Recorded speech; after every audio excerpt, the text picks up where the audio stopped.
Alors, pour finir le travail d'aujourd'hui, on va regarder les exercices corrigés 8 et 9. Donc, on choisit au hasard un élève d'une classe de 4e dans un collège et on note son âge. Regarde, donc on choisit au hasard un élève dans une classe et on note son âge. Les probabilités de chaque issue sont données dans le tableau suivant. Donc, dans cette classe, il y a des élèves qui ont 12 ans, 13 ans, 14 ans et 15 ans. Et vous avez la probabilité de chaque, là, vous avez la probabilité de chaque âge. On choisit au hasard un élève dans une classe de 4e et il y a 1% de chance qu'il ait 15 ans. Bon, ce qu'ils ont écrit, c'est un peu n'importe quoi, mais bon. Voilà ce qu'eux, ils disent.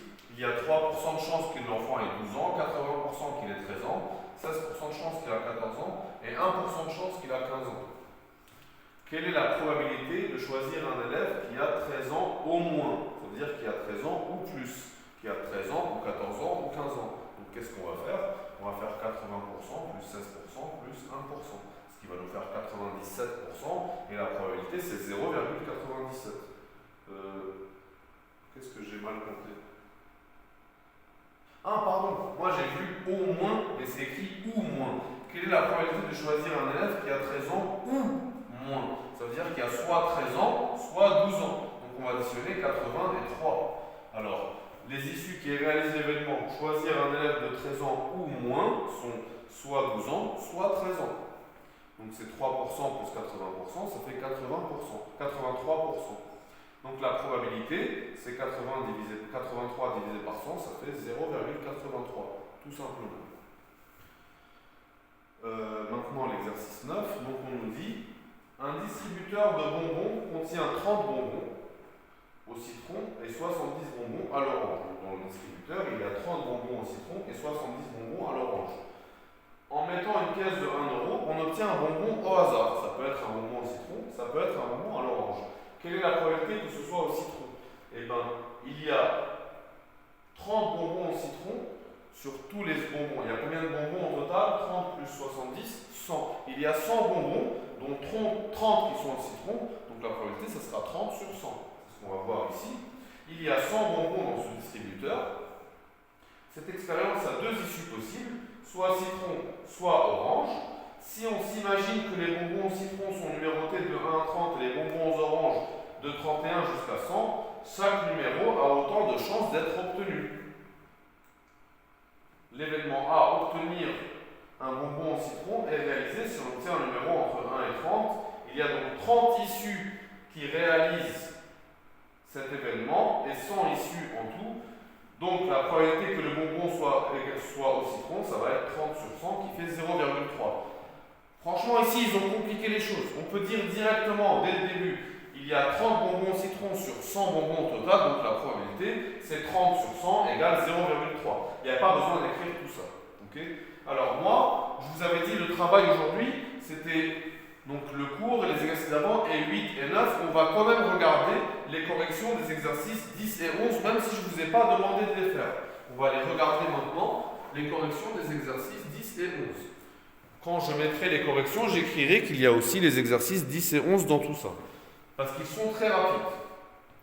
Dans une urne, on place 15 boules numérotées de 1 à 15. Et on tire une boule au hasard. On a 15 boules avec des numéros de 1 à 15. On en tire une au hasard. Quelle est la probabilité que le numéro tiré soit un multiple de 5? Quels sont les multiples de 5 entre 1 et 15? Eh bien c'est 5, 10 et 15. Il y en a 3. Il y a 15 issues équiprobables. Il y a 15 possibilités au total. Chacune de ces issues a pour probabilité 1 sur 15. Donc on a une chance sur 15 d'obtenir la boule 1, une chance sur 15 d'obtenir la boule 2, une chance sur 15 d'appartenir. Chacune des boules a une chance sur 15 d'être tirée. Il y a 3 issues qui réalisent l'événement obtenir un numéro multiple de 5, qui sont 5, 10 et 15.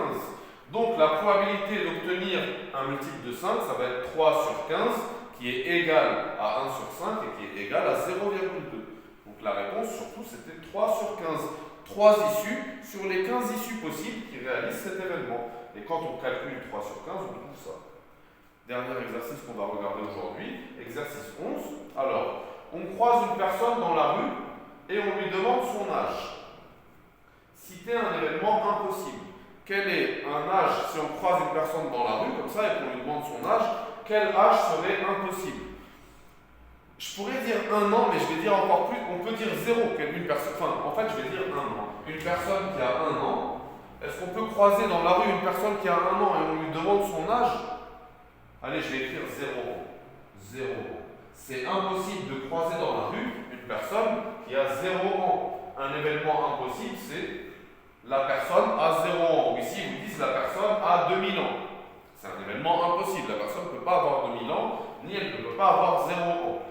Maintenant, un événement certain, eh ben, on peut dire la personne a entre 0 et 150 ans. J'ai vraiment pas regardé ce qu'ils ont écrit, vraiment. On peut citer par exemple la personne entre 0 et 150 ans. C'est au hasard, j'ai dit la même chose que eux, j'ai vraiment pas regardé ce qu'ils avaient écrit. Donc voilà, un événement certain, c'est quelque chose qui est sûr. C'est sûr que la personne aura entre 0 et 150 ans. Un événement impossible, c'est quelque chose qui ne pourra pas arriver. C'est sûr que la personne ne pourra pas avoir 2000 ans. Voilà, on a terminé le travail d'aujourd'hui.